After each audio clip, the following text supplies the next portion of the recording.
3-4 দিনের মধ্যে আরজিকর হাসপাতালে যে ঘটনা ঘটেছে সেটা কিসের ইঙ্গিত বহন করে? নিরপেক্ষভাবে যে কেউ দোষী হোক তার শাস্তির দাবি করে।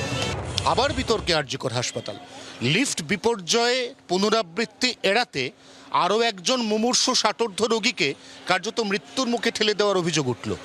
যেভাবে ঘটনাটা ঘটেছে তাতে এটা পরিষ্কার যে এই ট্রমা কেয়ার ইউনিট, যার 5 তলাতে এমনিতে একটি শৌচালয় রয়েছে যেখানে লিফটে করে যাওয়ার সুযোগ সুবিধা ছিল, সেই শৌচালয়তে ষাটোর্ধ্ব বিশ্বজিৎ সামন্তকে যেতে বারণ করলেন বকলমে চিকিৎসক, এবং তার বদলে এই ট্রমা কেয়ার ইউনিট থেকে বেরিয়ে এই স্লোপিং বা স্লাইডিং ধরে এখান থেকে 150 মিটার দূরত্বে আরজিকর হাসপাতালের যে মূল প্রবেশ পথ, সেই প্রবেশ পথ লাগোয়া যে public pay and use toilet, যে টয়লেটের দোতলায় রয়েছে পুরুষ শৌচালয়, তাকে সেখানে কার্যত যেতে বাধ্য করা হলো। এবং ঠিক এই জায়গা থেকেই ওই শৌচালয়ের দোতলায় একজন ষাটোর্ধ্ব মুমূর্ষু রোগী উঠলেন, তারপর আবার সিঁড়ি ভেঙে নামলেন। নামার পরে এই শৌচালয় দিয়ে আবারও 150 মিটার পথ এইভাবে অতিক্রম করতে করতে তিনি যখন শেষ পর্যন্ত ট্রমা কেয়ারের সামনে পৌঁছলেন, তখন তার দেহে আর প্রাণ নেই, তার ম্যাসিভ হার্ট অ্যাটাক হয়েছে এবং তিনি তখন ঢলে পড়েছেন মৃত্যুর কোলে।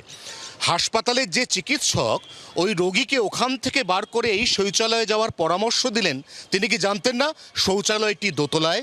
একজন মুমূর্ষু রোগীর পক্ষে একতলা থেকে দোতলায় সিঁড়ি ভেঙে শৌচালয়ে যাওয়া, তারপর আবার সিঁড়ি ভেঙে নিচে আসা, এটা কতটা ঝুঁকিপূর্ণ বা রিস্কি? এই সমস্ত কিছুকে কেন বারবার ইগনোর করা হচ্ছে? কেন বারবার একটার পর একটা গাফিলতির ছবি উঠে আসছে এই আরজিকর হাসপাতালে? প্রশ্ন সেটাই। 24 ঘন্টার জন্য ক্যামেরা নবীনের সঙ্গে অয়ন, আরজিকর হাসপাতাল, কলকাতা। প্রশ্ন একাধিক, আরজিকরের একের পর এক ঘটনা, সেই একের পর এক ঘটনা নিয়ে প্রশ্ন জি24 ঘন্টা তুলছে। যতক্ষণ না উত্তর পাওয়া যাবে ততক্ষণ জি24 ঘন্টা থামবেও না। আরজিকর আন্দোলনের অন্যতম মুখ চিকিৎসক অনিকেত মাহাতো, তিনি কি বলছেন এই ঘটনায়, শোনাবো। কিছুদিন আগেই লিফটের মধ্যে যে মর্মান্তিক মৃত্যু হলো, সেই ঘটনা একটা সিকিউরিটি কোলাপসের প্রশ্ন সরাসরি সামনে এনে দেয়। ফলে দেখুন, সিকিউরিটি কোলাপসের প্রশ্ন সামনে আসছে, চিকিৎসার গাফিলতির প্রশ্ন, মানে চিকিৎসার অপ্রতুলতার, জিনিসপত্রের অপ্রতুলতার জায়গা চোখের সামনে উঠে আসছে।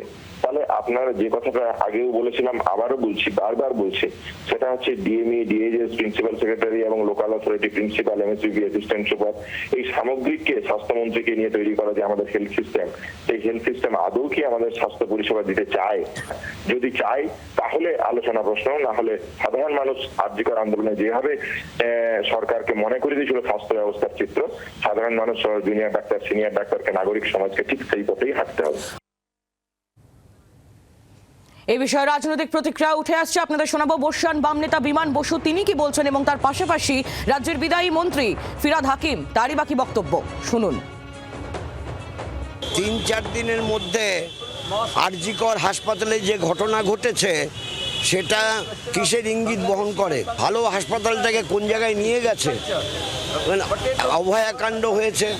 এই সেদিন যে ব্যানার্জি তিনি চলে গেলেন এবং পৌর ভদ্রলোক তিনি চলে গেলেন, এটা দিকে নজর দিক, কারণ উনি স্বাস্থ্যমন্ত্রী, এটা ভুলে গেলে চলবে না। ওই দিকে নজর দিক, বাজে কথা না বলে। আইন আইনের পথে চলবে। প্রথম থেকেই আরজিকর নিয়ে একটা মিসকনসেপ্ট।